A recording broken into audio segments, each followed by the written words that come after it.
Yeah เกมនេះខាងមានគេយកស្តាតាន់តាន់អញ្ចឹងហើយយកក៏មានក្តាប់អាលូកាសនេះមួយដែរក្រចង់និយាយថាទៅម្លេចមកមួយម៉ាច់ទេណាដៃវាយរ៉េតបើហើយនឹង blue បើក៏ពិតមែនណាក៏ប៉ុន្តែចិត្តណ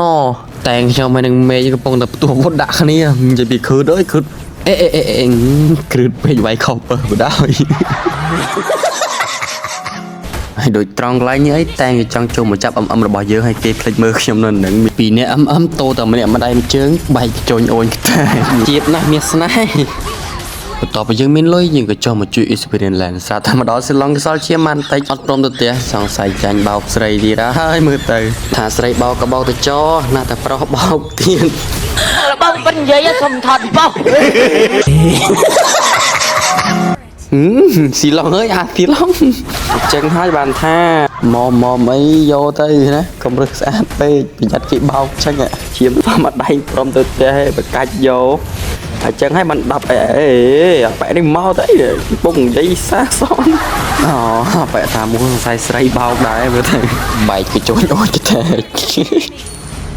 និយាយចឹងគ្នាយើងណាស់ដែលធ្លាប់ឃើញគេលេងចោលឈូងនេះត្រង់កន្លែងនេះខ្ញុំចោលជួយមើលឈូងអើយឈូងទៅហើយ